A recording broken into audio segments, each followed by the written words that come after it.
Hey, brand builder, Rory Vaden here. Thank you so much for tuning in to listen to this interview. We are so excited to bring you this information and wanted to let you know that, hey, there's no sales pitch coming from anything that we do. This is all our value add to you and the community. However, if you are somebody who is looking for specific strategies on how to build and monetize your personal brand, we would love to talk to you. And we offer a free call to everyone that's interested in getting to know us and is willing to give us a chance to get to know them and share a little bit about what we do. So if you're interested in taking us up on a free strategy call, you can do that at brandbuildersgroup.com/summit call. brandbuildersgroup.com/summit call. Hope to talk to you soon. On with the show.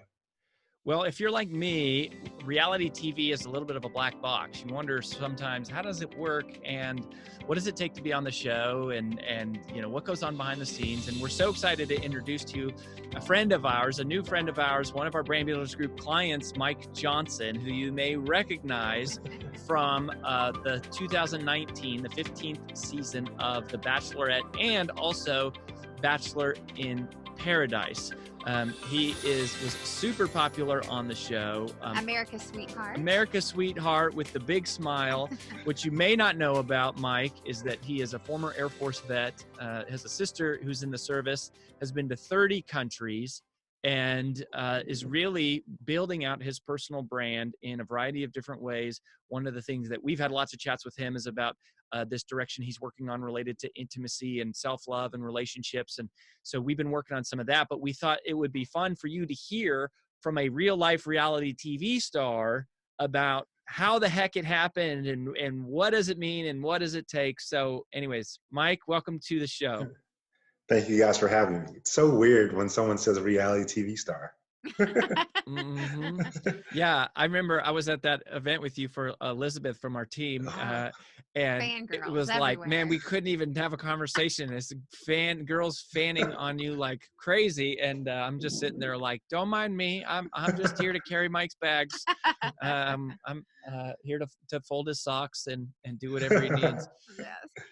So we want to like help everyone get to know you a little bit pre-reality TV. So Okay. What on God's green earth possessed you from going from the Air Force to this financial world that you were living in? You were on this fast-tracked career path to going, you know what? I think I'm going to be a reality TV star. I think I'm going to put myself on The Bachelorette. How does that happen? Well, you know, they say success is never a straight line. It's a bunch of squiggly lines all over the place, right? For sure.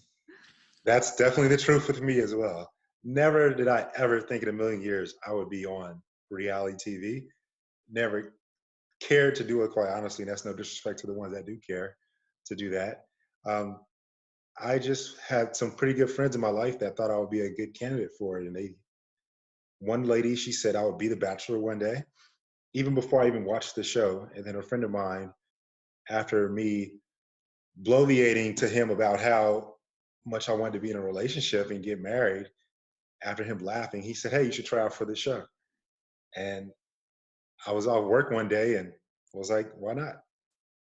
So easy as that. So what happened? Did you see an ad? Did you go Google it, or like No. what does that mean? Like, how do you try out for the show even? It's like some of my castmates from Hannah Brown's season of The Bachelorette, they were handpicked. You know, they live in like certain Chicago, LA, New York, Miami type areas. Me down here in San Antonio, we don't get those opportunities, but there's still blessings all around. The way I did it was a friend of mine, he just DM'd me on Facebook a casting call link. And I was off work, and so that's the only reason I did it. And as a financial advisor, I thought to wear a suit because I'm in that mindset. Hey, wear a suit. And no one else was in a suit that day, but Stuck out. I even got on the news that day. It was kind of funny. And so you went to a live in-person casting call, and you're standing in line with what, couple hundred people? I'll say about probably 8 to 1,000 people. Whoa. And, I would say 10% were guys. So I could have found my wife that day, to be honest. Uh-huh. And I was just myself. I had How to Win Friends and Influence People. I had that book with me because I felt it would be a really long line. So I was just reading my book in my suit and making people laugh and being joking and talking to people, making people smile. And they liked me. I don't know how. I was so comfortable. It's kind of, when I tell people how comfortable I was and just being authentically myself and Mm. just not caring, but just being myself, that really resonated with the casting directors, I felt. And Interesting. so I did altogether, it was probably 7 months of interviews, from Wow. in-person interviews to them flying me to LA to me going down to Dallas, which is a big hub. That's the hub for Texas. Uh, the phone calls, background checks, everything. It was like, I have a top secret security clearance. It was like that all over again. Uh-huh. Just making sure you weren't a stalker for the most Very part. true. Yeah. Very true. Not a stalker. Well, that's crazy. So then you get on the show. So what do people need to know about what it's really like Yeah, like what to be happens? on the show? Long hours. Oh my gosh. Such long hours. People think, so I think it's like 100 hours of filming for an episode, Wow. a 2 hour, a 90-minute episode with commercials, right? So there's so much filming. You're up all hours of the night. And so for those that watched it, again, I was pretty authentic. I mean, I was wearing my do-rag on the show because I felt that if we're on reality TV, it should be reality. There was no Mm. need for me to Hmm. look perfect for the camera. I felt that, and I think that's why the audience resonated with me so much, because I was just I'm the same person, whether it's on TV or not. My mom heard me curse for the first time. That wasn't Oh, cool. awesome. Sorry, Mom. Sorry about that, Sorry, Mom. Mom. Sorry, I was definitely embarrassed about that at first, but then the beautiful thing about the show is that it helps break you out of that shell. For me, I don't want to speak for no one else. I have subgroups of friends, and like I have my extremely professional group. I have my extremely my day one friends that may not be as successful as I am now, and I've in the past acted different towards each group. Mm. They're still a part of who I am, but when you're on TV, they're going to see all of who you are authentically, right? And people that have had a bad experience on TV or a good experience on TV, I think it boils down to that person hasn't been able to see themselves fully. And so when you're on Hmm. reality TV and they're doing so much filming and so many different scenarios they produce your way, your natural reaction is how you are truthfully, right? And so when people say they don't have a good experience, I think that they just haven't seen themselves before in different situations. Do you think it's hard to be authentic on reality TV? Um, I think when you realize and understand that people like you more for being yourself, because what you're actually doing is helping them grow. I think once you realize that, it becomes quite honestly easy. I literally forgot cameras were around me. How is I that even possible? Yeah, I and know, right? how It's like I'm kissing a girl right here on my couch, and there's like 20 people right there filming us. I just forgot there was cameras. One of my goals for this decade is to be in the moment, be present, focus exactly on what's happening right then and there. And that's what I did on the show. And by doing those things, you embrace it so much more, you feel it so much more, and that's my advice for how to forget that there's cameras around. so how do you Mm. balance the like I'm trying to win a show with I'm also trying to be myself and like, this need to, kind of edit your behavior to make good TV or whatever. Like how do you reconcile all that, or do you really just not pay attention to it and just do what you would do if nobody was there? Good question, Rory. I honestly feel that I had an advantage because I never really watched the show, and Mm, so I was not scared at all. And to me, it wasn't about winning. This is a show about love, and I took it as we're dating each other seriously, and let's say that I don't want to use AJ for example, but let's say there was a young lady that we found each other attractive, I'm not going to. Yeah, don't use AJ. You can't use AJ. I'm not. Hold on a second. Pause the tape here. Out of here. Out of here, Vaden. Out of here. That's so funny. So I'm going. If there was a young lady that I found attractive, just because we find each other attractive doesn't mean that we're compatible. And just because she's in a position of power, it doesn't mean that I don't have a say-so on who my heart desires, right? And so that's how I took the show. It wasn't about winning. It was all about finding a connection. And I think that's what propelled me to being one of America's sweethearts from that season. And you think you can find real love on a manufactured show in a manufactured environment with, hand-picked people? I think it's hard, but I think dating in 2020 is hard in and of itself. Yeah. I think that, well, I know for a fact, I've met a few of the couples that are now married from the show. And I've spoken to others that are married from the show as well, been married for years. And so I think one of the biggest things when it comes to being on a show that's about love is having the real conversations like, okay, you live in Kentucky, I live in Texas, how are we going to make this work, right? Or you're a dentist and you have a very successful career in Kentucky, I'm a financial advisor in LA. What are we going to do? And it comes to having effective communication and learning how to compromise, when it comes to love. It's the same thing to me as being out in the real world. The only difference would be I get to see who you kiss. That's not me. If I was dating a girl in the real world, she may go on dates with other individuals. I just don't have to see that, And that is such a good parallel that I have honestly never thought about until this moment. And confession, I have never watched The Bachelor or The Bachelorette. Me neither. So I'm kind of a novice in this world. And so when all these people were fangirling you, I was like, is it that popular of a show? And then all my friends were like, are you kidding me? It's so popular. But like the way that you just described that is like Match.com, eHarmony, Bumble, Tinder all got together, had a baby, and then put it on reality TV. And it really is the reality of how dating is today. Right. It is. In terms of, I'm going to check out all these people profiles. I'm going to see what they're like. I'm going to look at their picture. I'm going to chat them up. I'm going to meet with them. I'm going to meet with 20 of them. I'm going to narrow it down to the 3 I like the most. And I'm going to do it on all these different sites.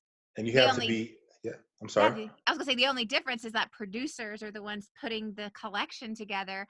Correct. Versus the whole app. It's really an interesting parallel that I've never thought about before. The other thing that's hitting me too is like you go, well, reality TV isn't real. Those are totally fake. When you go, well, no, that is exactly how it is in real life. You all fake, like you all pretend on your first date. You all put on a show. You all put on a performance. Yes. And it's really like, I think that's going to be such a beautiful part of your story as we build out, like, and see your personal brand unfold of like, that's what intimacy is all about, is getting beyond the camera, getting beyond the fakeness, beyond the pretense, beyond pretending, and just being your authentic being a real self. connection. Yeah.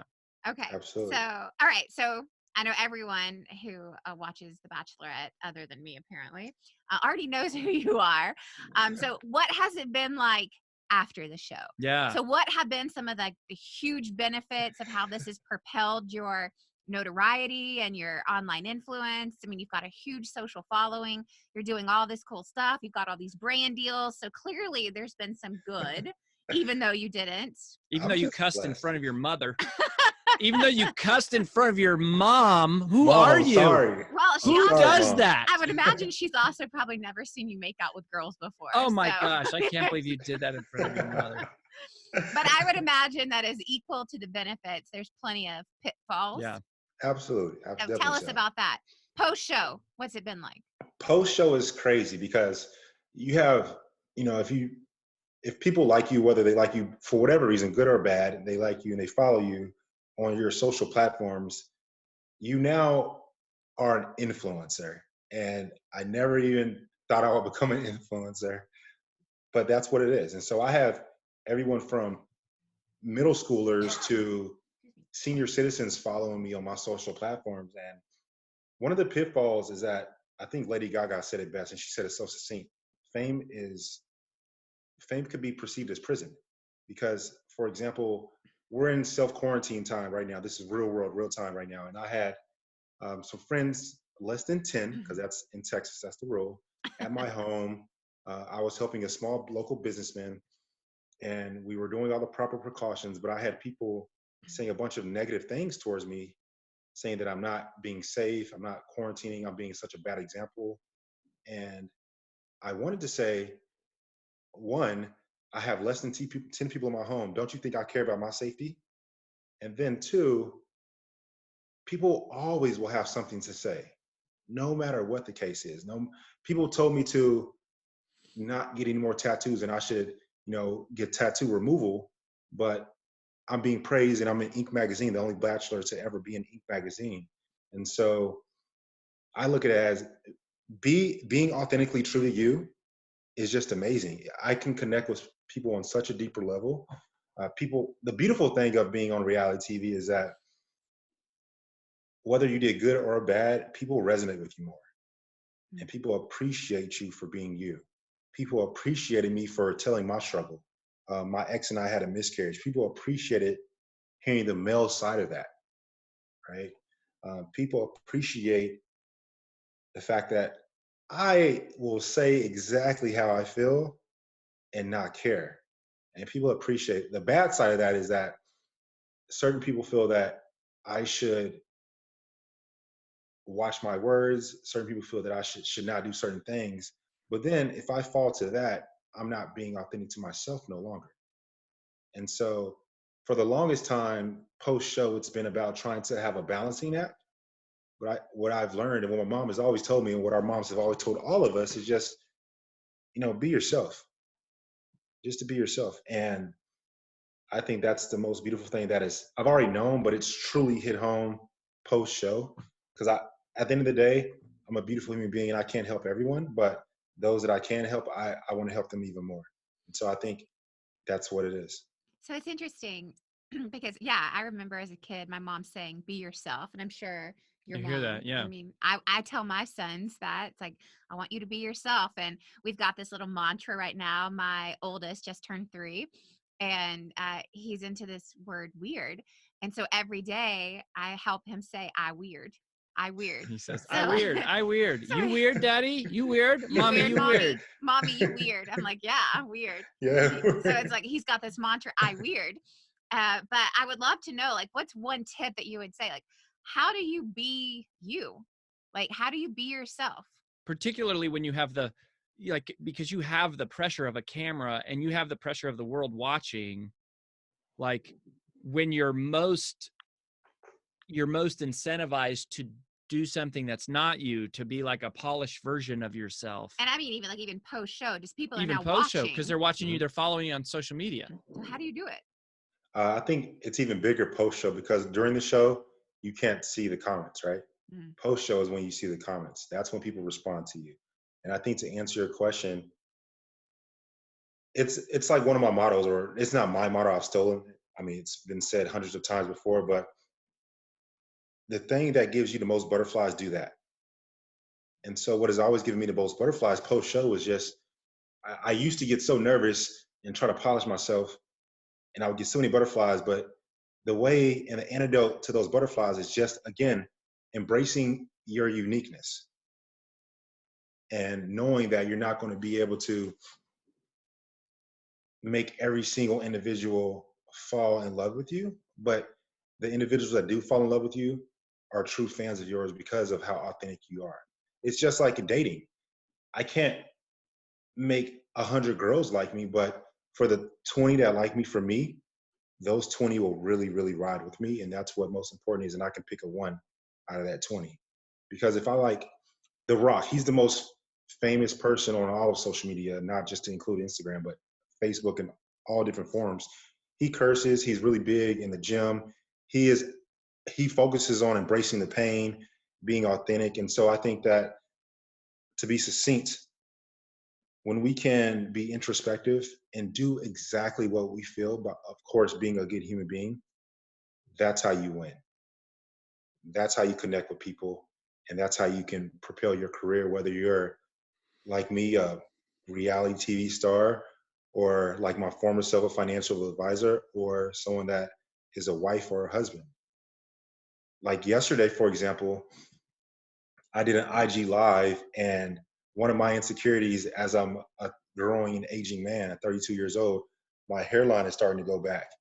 And a lot of my fans are 21, right? And so I'm thinking, man, I'm competing with like a 22-year-old guy, 21-year-old guy. But in all actuality, my fans like me because the strength that I have.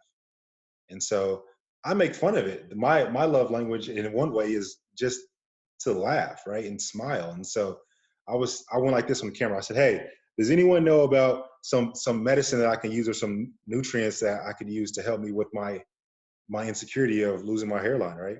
And someone said biotin.